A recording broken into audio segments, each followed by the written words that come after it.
Na Prever FM, você começa o dia bem informado. Prever FM 7.4, o primeiro jornal tá de volta e hoje nós vamos falar, como o clima tá meio friozinho, a Natália já falou que vai esfriar de novo aí um pouquinho, pode rolar um chocolate quente hoje mais tarde. A gente está recebendo hoje aqui Dr. Pedro Colli, médico dermatologista, e nós vamos falar das doenças de pele comuns, os problemas de pele comuns nessa época do ano, inverno mais friozinho e tudo mais. Seja bem-vindo, doutor Pedro, tudo bem? Bom dia, muito obrigado. Bom dia, Ellen, bom dia, Ananda, bom dia, Natália, e a todos vocês que nos ouvem. Essa ideia do chocolate quente caiu bem, hein? Acho que eu vou adotar à noite. Todo mundo já pensou aqui no chocolate quente para mais tarde, já para deixar no friozinho, assim, para deixar o corpo aquecidinho. É bom. Bom, vamos lá. Então, essa época mais fria, a coisa mais comum que a gente fala é da hidratação da pele, né? Acho que a gente pode começar a conversa por aí, doutor? Sim, sem dúvida. Essa época do ano é uma época bastante peculiar para a dermatologia. A época do verão também por causa do sol, mas a época do inverno ela é muito peculiar, porque é nessa época do ano em que, habitualmente nos locais que fazem mais frio, a gente acaba torando o banho quente, né? Eu sempre brinco no consultório, porque é muito comum que a gente tome banhos excessivamente quentes. Normalmente o marido sempre dá aquele grito de desespero depois que abre o chuveiro, porque quando a esposa toma banho antes, né, ela coloca lá numa temperatura de 200 graus do inferno e aí ele morre queimado.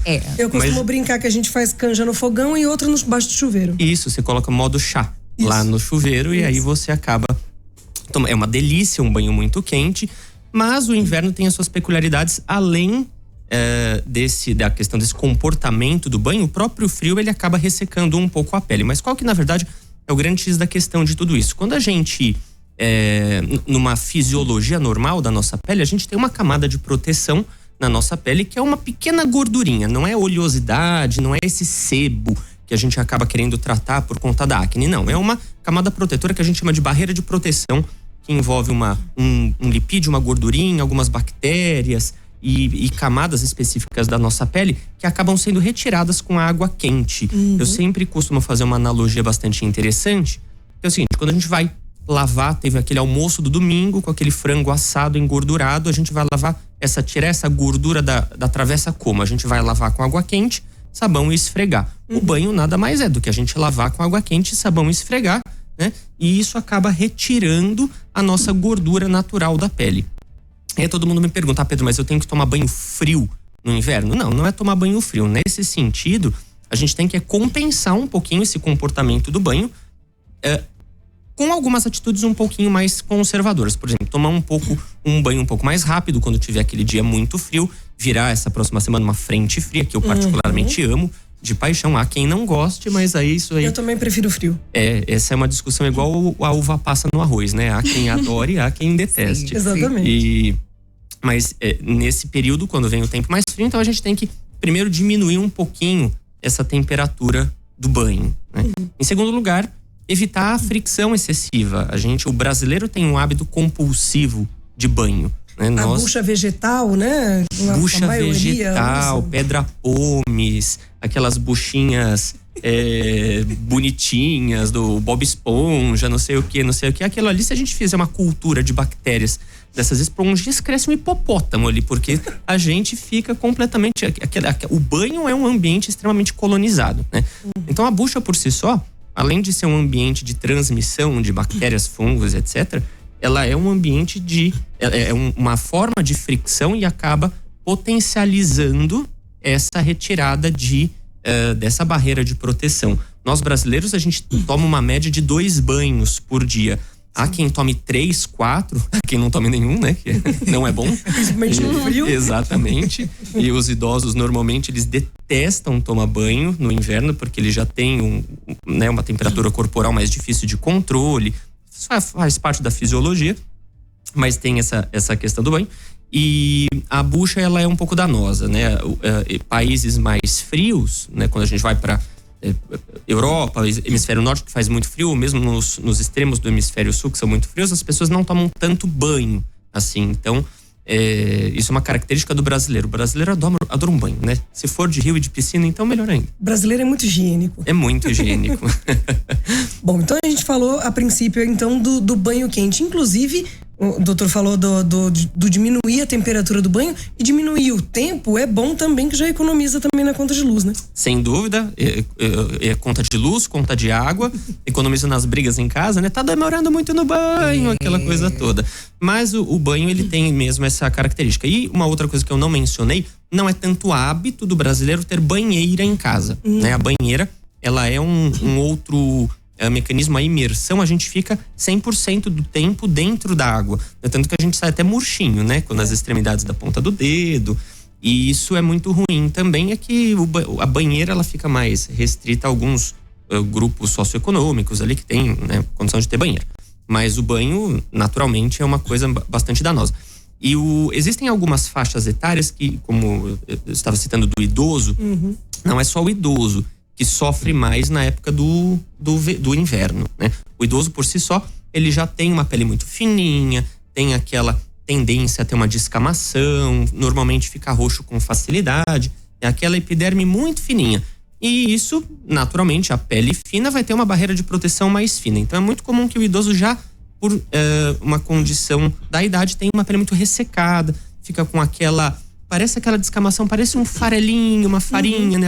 Eles sempre falam, doutor, eu tô sempre com a minha pele parecendo aquele fundo de rio seco, né? Fica parecendo aquele fundo craquelado, principalmente nas pernas, que a gente chama de xerose cutânea, um termo técnico para pele muito ressecada. Então os idosos, eles sofrem muito, mas as crianças também sofrem muito no banho, principalmente aquelas crianças que já têm algumas doenças de pele, como, por exemplo, a dermatite atópica. A dermatite atópica, ela é uma doença de pele que originalmente, basicamente, na sua fisiologia, existe uma perda dessa barreira cutânea, basicamente. Então, essa barreira de proteção, para quem tem a dermatite atópica, ela ou é ausente ou é muito deficiente, permitindo a entrada de bactérias, fungos, agentes externos e mesmo a própria irritação do ambiente, gerando descamação, vermelhidão e muita coceira. Então quem tem dermatite... E naturalmente piora então no inverno. Muito, muito. Essa é uma doença extremamente sazonal, né? O que significa que na época do inverno ela piora. A dermatite atópica, ela vem ao longo do ano com bastante intensidade, mas no inverno ela tem a sua exacerbação. Os picos dos casos, principalmente os casos mais graves. E aí é aquela clássica criança que fica com as dobrinhas cheias de feridinhas, né? Então normalmente dobra do cotovelo, dobra do joelho, no pescoço, e nos quadros mais graves, tronco todo, às vezes pode pegar a face. Claro que a dermatite atópica não é exclusiva da infância, tem também no adulto, mas essa época é a época tanto que os laboratórios da indústria farmacêutica potencializam os produtos, tratamentos e cremes e medicamentos para essa época do ano, para uma melhora desses pacientes, né? É muito característico do inverno a piora da dermatite atópica. Tem gente, doutor, eu falo porque tem alguém dentro de casa, assim, que se coça muito quando faz frio. É só o tempo esfriar que começa a se coçar e é uma coceira louca que parece que não passa nunca. Isso também é normal? É comum? É comum, e a coceira, o ditado diz, comer e coçar é só começar, né? A coceira, ela é um hábito, se torna um hábito compulsivo quando você começa a coçar. Mas no inverno, sim, ela piora demais por conta dessa perda da barreira cutânea. Tanto que quando a gente fala dessas doenças que são provocadas pelo ressecamento da pele, a gente chama isso de marcha atópica. Existem várias etapas que as doenças pelo ressecamento vão passando até chegarem numa dermatite mais grave. Então, normalmente, quando você tem essa barreira cutânea deficiente ou que você fica com a pele muito ressecada por conta do inverno, começa com a coceira. O primeiro sintoma é a coceira, que a gente chama de prurido. Essa coceira intensa que normalmente pode levar até a escoriações, o paciente fica todo machucado. E aí depois, com o passar do tempo, essa coceira vai se tornando uma lesão cutânea. Pode ser vermelha, pode ser descamativa, etc. A gente tá falando agora no inverno, a gente não tem mais tanta sede, então a hidratação diminui um pouco e aumenta a fome, que leva a gente a comer caldos, comidas mais diferentes. De que forma a alimentação também interfere ou prejudica em doenças de pele nessa época? Essa é uma pergunta bastante interessante, porque nem toda doença de pele é provocada por alimentação, né? Existem algumas doenças de pele que são provocadas por alimentos, mas alguns padrões alimentares realmente eles têm uma piora, geram uma piora dessas doenças provocadas pelo inverno, principalmente no quesito da dermatite atópica, né? Então existem algumas dietas mais inflamatórias, pacientes principalmente que consomem muitos derivados de leite, né? A lactose, a proteína do leite, muitas vezes ela pode representar, principalmente para as crianças, para os adultos isso menos, né?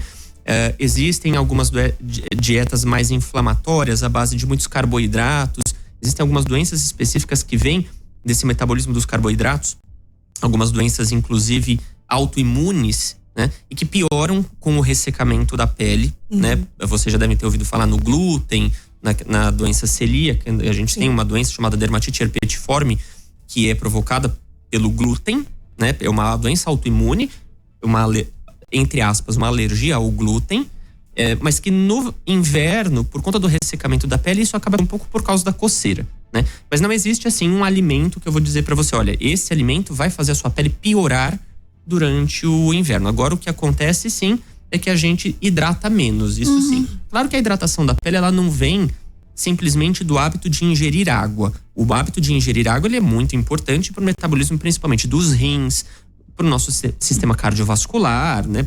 Para todo o nosso controle do organismo. Mas a hidratação da pele, ela tem que vir de alguns cuidados específicos, claro.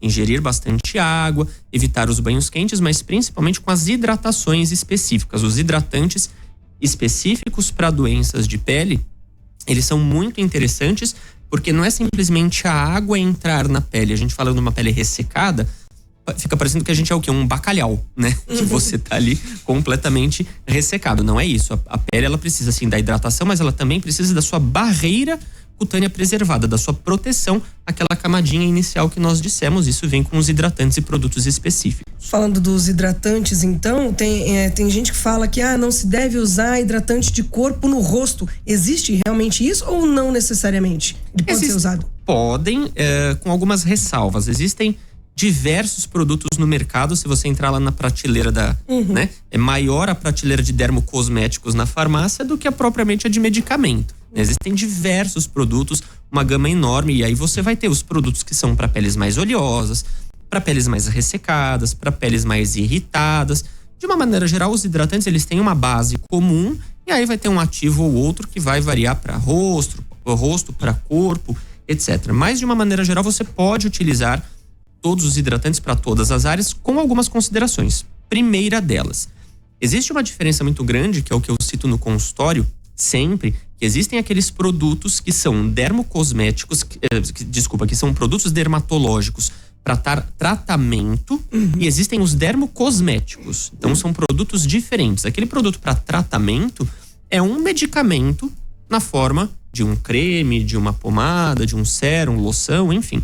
E existem aqueles dermocosméticos que são produtos para estética e são de livre comercialização, você não precisa de receita, etc, etc. Por que eu falo isso? Porque tem aqueles produtos cheirosinhos, gostosinhos, bonitinhos, que tem uma cor maravilhosa e um cheiro maravilhoso. Tem alguns produtos que dá vontade de você abre o pote e dá vontade de passar no pão, verdade. Né? E você comer ali no café da manhã.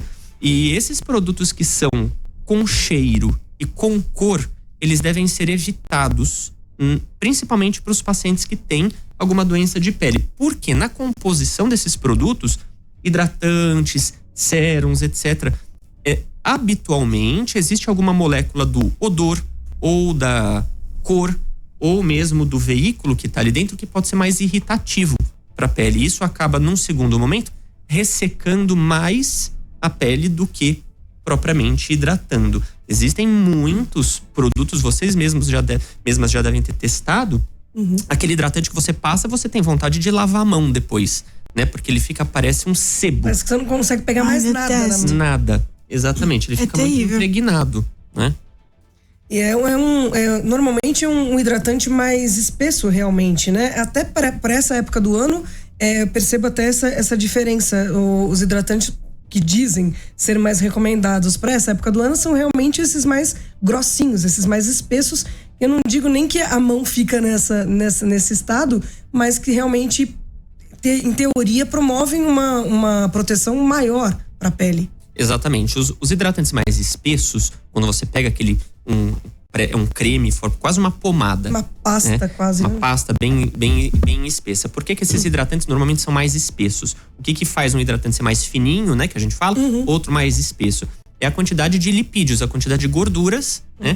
Que tem dentro desse hidratante. Então, o hidratante mais espesso, ele vai ser um pouquinho mais engordurado mesmo, só que ele vai conferir maior proteção para a pele. Então, se você tiver que escolher lá um hidratante, alguma coisa, claro que a consulta dermatológica é importante, porque às vezes você não pode passar determinado produto, né? Então tem essas peculiaridades.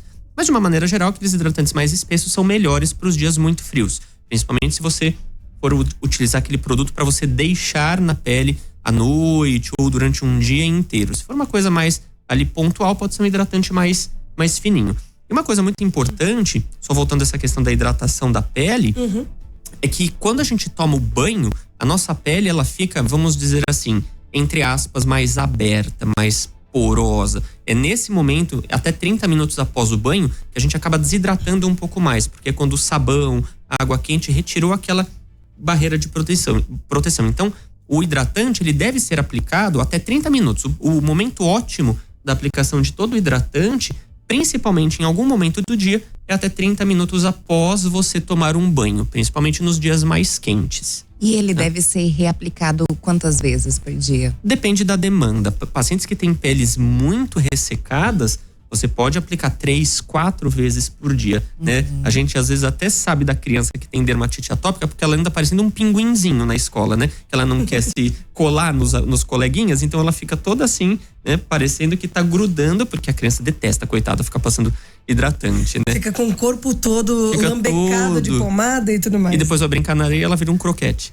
E pele oleosa, acneica, que nem meu caso, eu tenho mais de 30 anos e eu tenho acne e a minha pele é oleosa. Eu também posso passar 3 vezes ao dia. Eu sei que cada caso é um caso.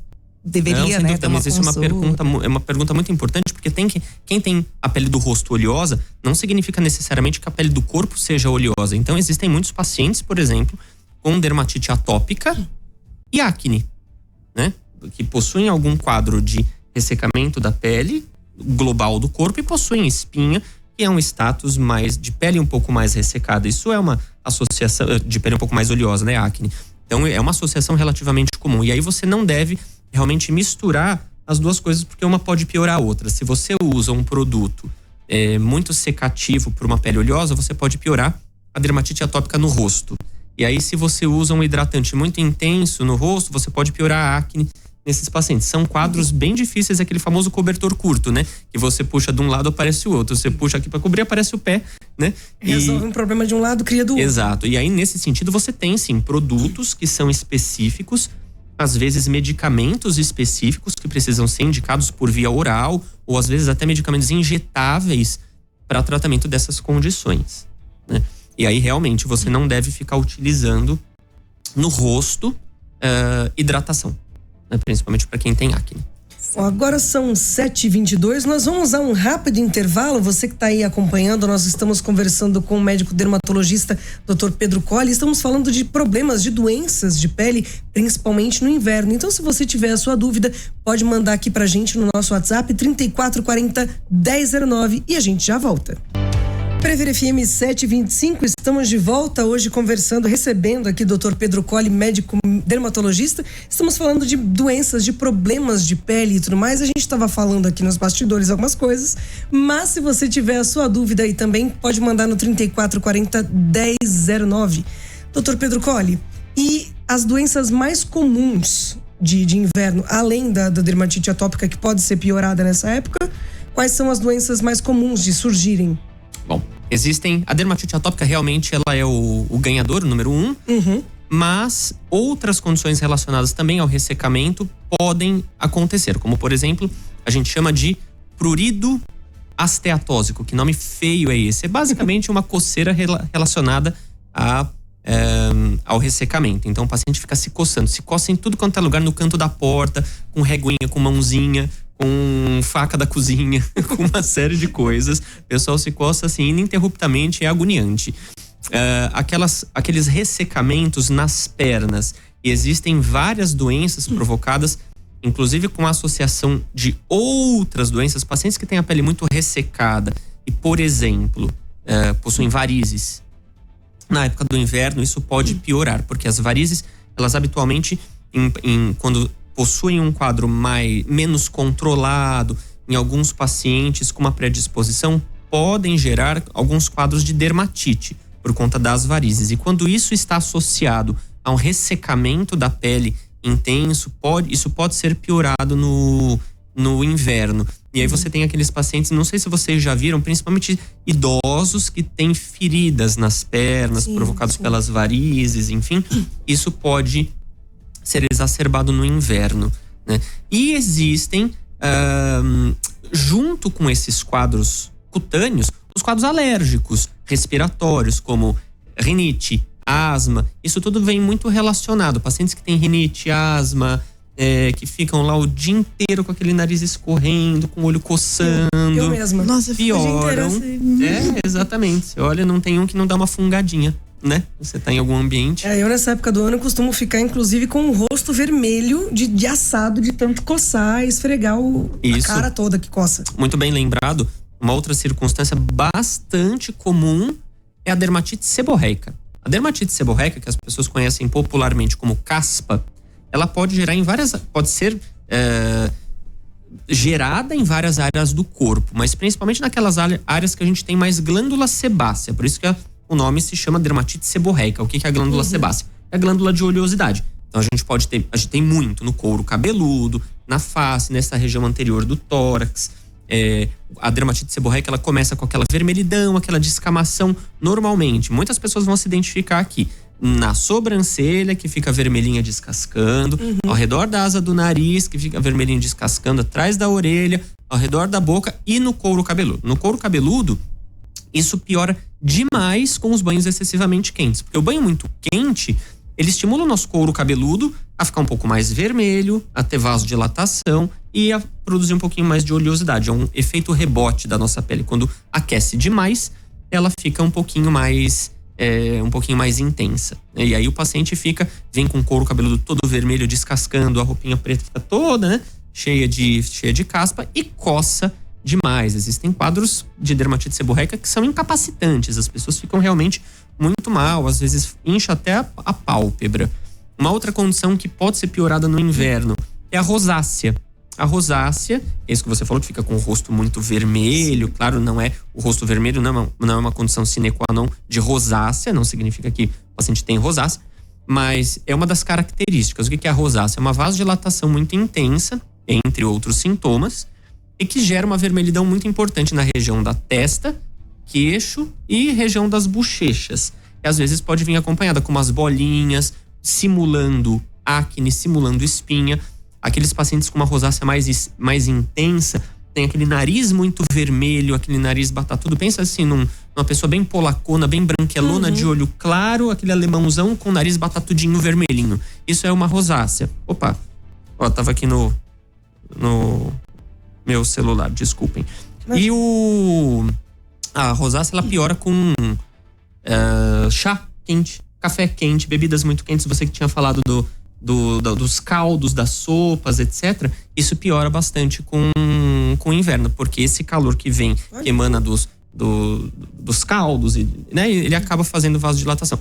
O frio muito excessivo, o calor das bebidas e dos alimentos, o sol também, mas aí a gente tá falando mais de um período do verão, né?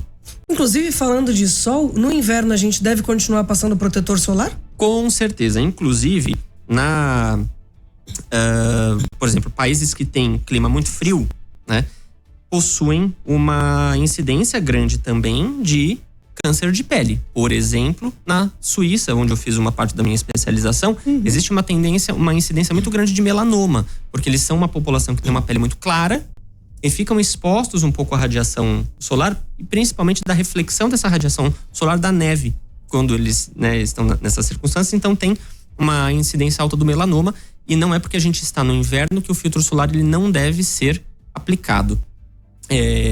o filtro ele tem que ser repassado ao longo do dia da mesma maneira que a gente faz no verão, tá? E aí você tem que sim buscar um filtro que seja adequado se a sua pele estiver muito ressecada, enfim. Claro que se tiver um dia nublado, a gente acaba às vezes ficando um pouco mais confortável com o filtro solar, mas ele também tem que ser aplicado no dia nublado. Isso é uma coisa que a gente sempre fala. Só no dia chuvoso é que a nuvem tem uma densidade muito grande e que a radiação ultravioleta ela não passa, mas mesmo no dia nublado a gente tem que passar protetor solar. Bom, quem nunca não faz parte dessa nossa conversa do inverno, mas quem nunca foi aqui à praia naquele dia mais nubladinho e voltou no dia seguinte parecendo um camarão com bolha, né? E ainda o dia nubladinho tem aquela brisa gostosa, você nem sente. Então sim, isso é uma coisa muito importante, tem que ser aplicado o protetor solar no inverno. Então aquela questão de que você queima muito mais no mormaço do que no sol direto é realmente uma realidade. Não que queime mais,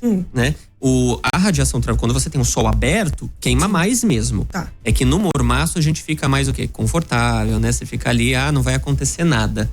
Fica mais de boa, mas achando que não vai acontecer nada. Achando que não vai acontecer nada. É muito comum quando a gente vai, às vezes, num turismo de inverno, você vai, por exemplo, quem gosta de ir lá pra Campos do Jordão, vai pra Monte Verde, vai fazer uma caminhada, né? Aquele dia, aquele solzinho gostoso, acordou de manhã, tá 10 graus, aquele solzinho, você bota uma japona, né? Que a mãe fala, leva uma japona.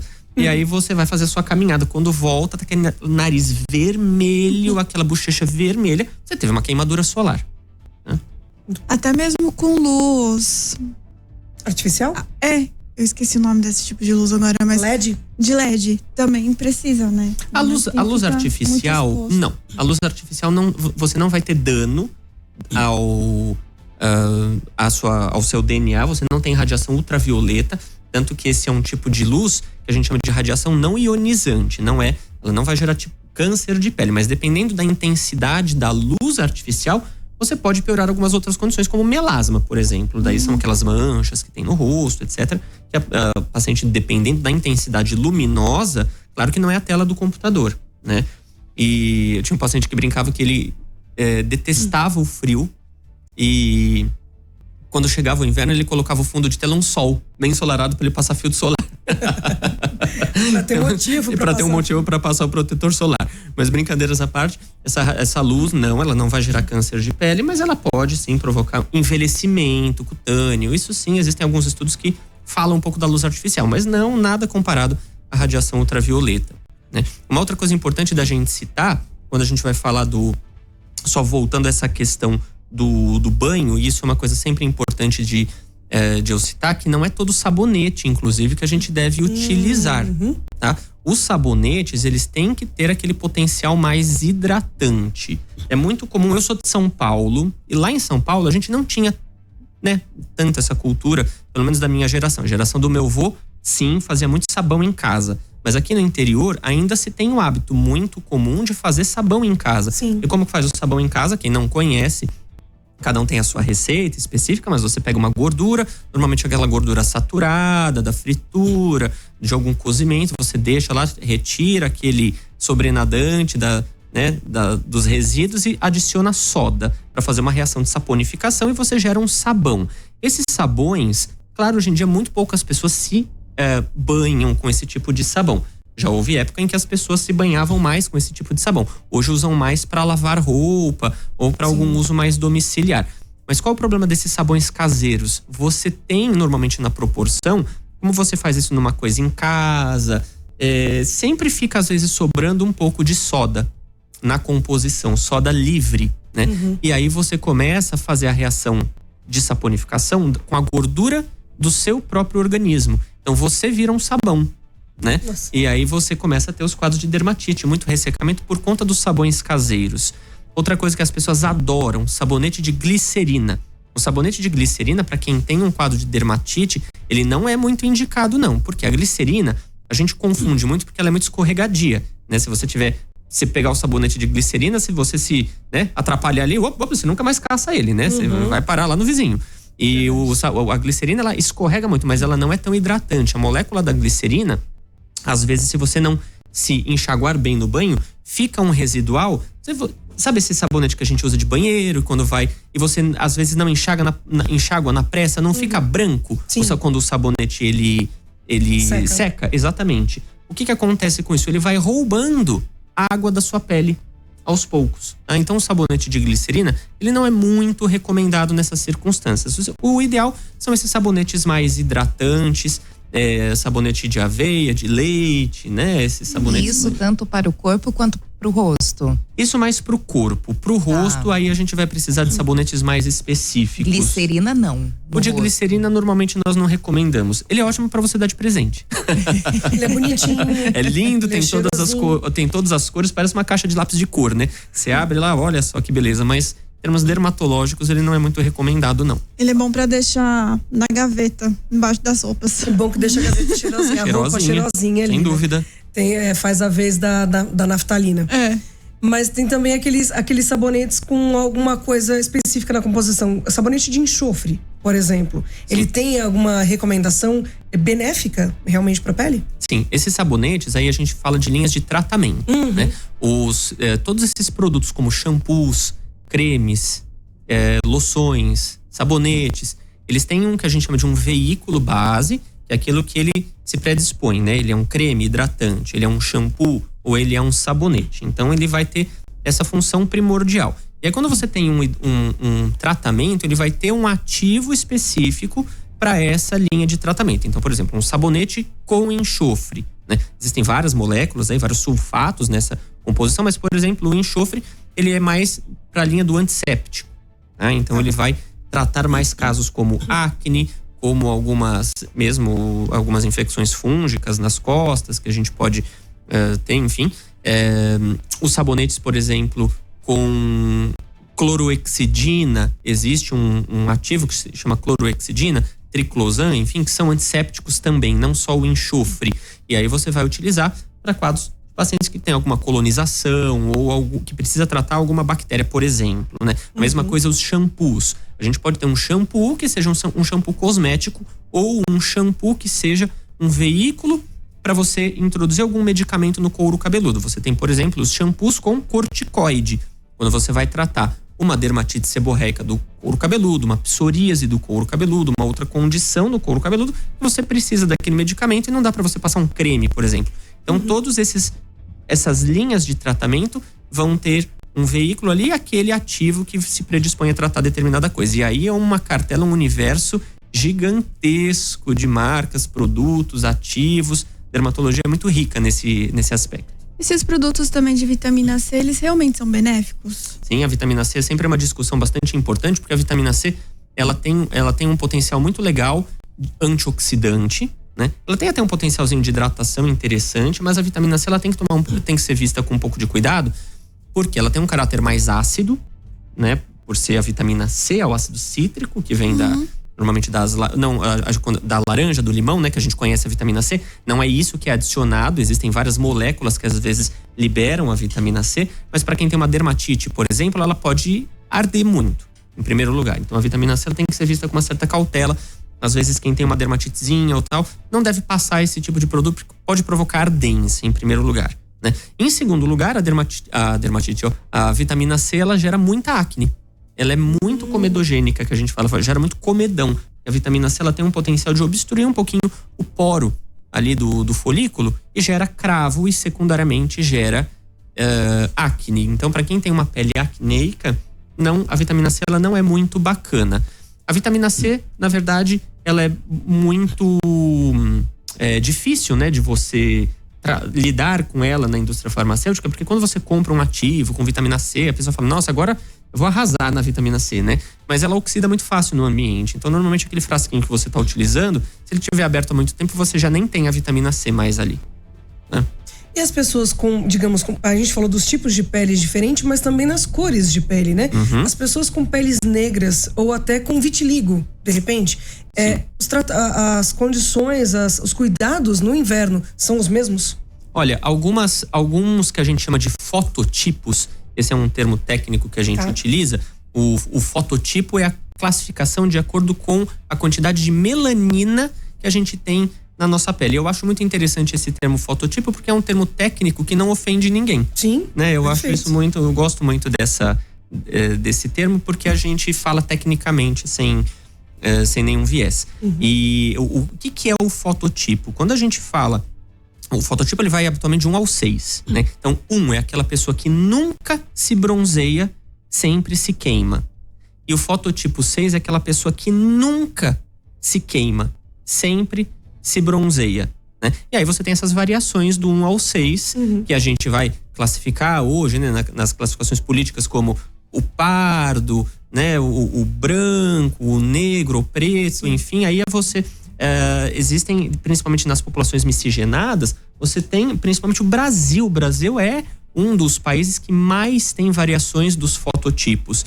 Isso é muito difícil tratar, porque cada fototipo tem uma peculiaridade. Por exemplo, algumas pessoas de fototipo mais alta, né, pessoas de fototipo 4, 5, normalmente podem ter uma pele mais oleosa da face, né? Enquanto as de fototipo mais baixo podem ter uma pele um pouco mais ressecada no corpo, enfim. Existem doenças dermatológicas que são mais prevalentes nos fototipos mais baixos, como, por exemplo, o câncer de pele, né?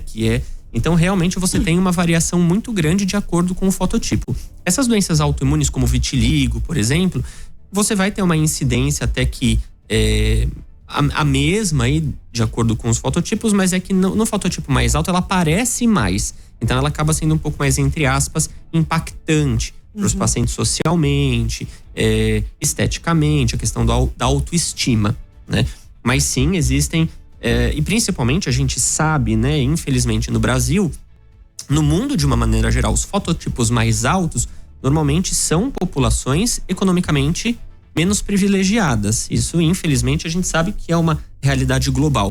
E o que isso significa? Possuem menos acesso aos tratamentos que são de ponta, né? Então aqui vai mesmo uma crítica política, social. Acho importante a gente usar esses canais de comunicação para a gente também falar sobre isso, sobre populações negligenciadas. Porque uma coisa, por exemplo, na dermatite atópica, existem tratamentos, como a gente estava conversando no intervalo, que são maravilhosos. São tratamentos assim que são de última geração, última linha, medicamentos injetáveis, por exemplo. Só que um medicamento desses vai gerar para o paciente um custo de 8 a 10 mil reais por mês, né? Então, quem é que tem 8 a 10 mil reais por mês para você destinar para um tratamento de última geração? Então, a gente lida na dermatologia também muito com essas questões sociais, né?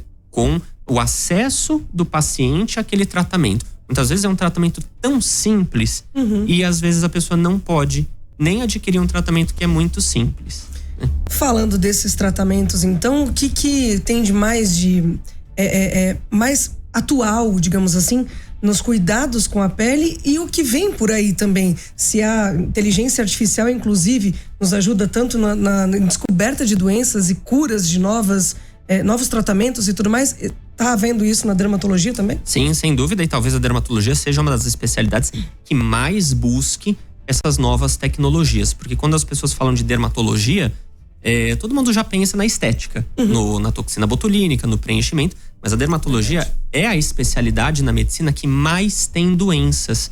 Só para vocês terem uma ideia, por exemplo, vamos colocar aqui um cardiologista, por exemplo, ele vai, se tiver algum cardiologista me ouvindo, por favor, já me corte aqui. Mas um cardiologista, ele vai lidar, vamos supor aí, com umas 350 doenças com as suas variantes. Na dermatologia a gente tem mais de 2.000.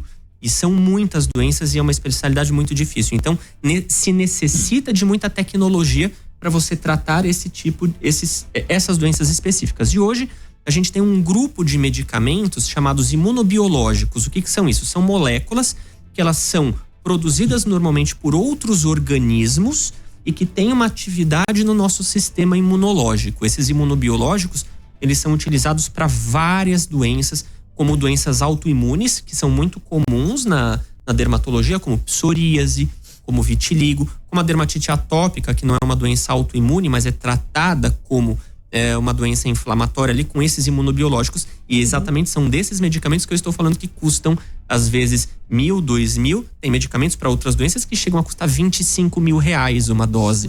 Né? São medicamentos, são tecnologias muito legais. Agora, dentre os tratamentos que são mais acessíveis, você também tem hoje cremes, tecnologias inteligentes que você aplica o creme e ele só vai liberar a molécula quando ele penetra pela pele, né? Então são coisas muito legais. Claro que tem tudo o seu custo, né? Em termos de tratamento. Agora, falando no outro polo, existem coisas muito bacanas pra gente fazer de uma linguagem mais caseira, né? Então, em primeiro lugar, prevenção. Só beber a minha aguinha aqui. Fica à vontade. Em primeiro lugar, prevenção. Então, evitar os banhos excessivamente quentes e o banho muito prolongado. Outra coisa muito bacana de pacientes que possuem quadros com dermatite, quadros irritativos, o chá de camomila gelado. Isso é uma medida bastante caseira que não faz mal a ninguém. Claro que você não vai pegar o chá de camomila quente e jogar na sua pele, pelo amor de Deus, né? A gente sempre fala, faz ali um chazinho de camomila, uma medida de chá, com 2 sachêzinhos da camomila. Você guarda aquilo ali numa garrafinha limpa na geladeira. E pacientes, por exemplo, que têm irritação constante, como rosácea, né, que nós citamos aqui da face, a dermatite seborreica, que fica ardendo, a compressinha fria com chá de camomila numa gaze ajuda muito até você procurar um atendimento. Um alívio. Melhor, um alívio. Isso é muito bacana, né? Por exemplo, alguns produtos fitoterápicos, como a babosa, né? Que todo mundo às vezes tem no quintal. A babosa, ela é riquíssima em aloe vera. A babosa, ela não gera irritação ao sol, né? Então, ele sim, quando sai aquela gosma da babosa, às vezes o paciente que tá ali numa circunstância que não pode passar nada, pode passar um pouquinho, mas vá ao consultório, né? Não fique utilizando um produto assim, mesmo porque aqui agora me colocando como advogado do diabo, você precisa ter consciência daquilo que você tem no seu jardim ou nas suas coisas, porque as doenças provocadas por produtos fitoterápicos também são muito grandes, né? Eu recebo no consultório muito. Eu fiz uma garrafada, eu comprei lá a garrafada do índio, comprei não sei o que, fiz em casa porque meu avô fazia uma garrafada com álcool, né? O álcool também é muito ruim, passar álcool na pele, então cuidado com esses produtos caseiros em excesso. Dentro dessa linha, um chá de camomila, geladinho, isso ok, dá pra você fazer super em casa. Então aquelas receitas para esfoliante caseiro com mel, semente de não sei o que, pó de café, nem pensar então. Muito cuidado, pode ser feito no consultório, às vezes a gente recomenda assim, um melzinho com açúcar, né? O mel tem um potencial esfoliante, mas o grande problema é até onde o paciente deve usar, né? Ele pode realmente utilizar, existem situações que você não deve usar. Se você tiver uma doença de pele, uma dermatite atópica, uma dermatite seborreica, se você tiver uma rosácea, você não deve utilizar esses abrasivos, porque vai piorar. Então, mesmo os produtinhos caseiros, eles podem ser muito danosos. Perfeito. Mais alguma pergunta, Natália? Bom, acho que tiramos as dúvidas aqui, então, de problemas de pele, doenças de pele. Muito obrigada pela presença mais uma vez, Dr. Pedro Colli, e esperamos o senhor numa outra oportunidade para a gente falar sobre mais assuntos, que eu tenho certeza que dúvidas não vão faltar também, sempre, né? Eu que agradeço, muito obrigado pela oportunidade sempre, pelo convite de sempre, e realmente a dermatologia é muito fascinante, tem muita coisa. E na próxima, de repente, a gente tem até um chocolate quente, né? Boa, gostei. Fica a dica. Né? Eu vou avisar a Cláudia para deixar pronto lá depois pra gente. Muito obrigada. Você ouviu Primeiro Jornal Previr FM.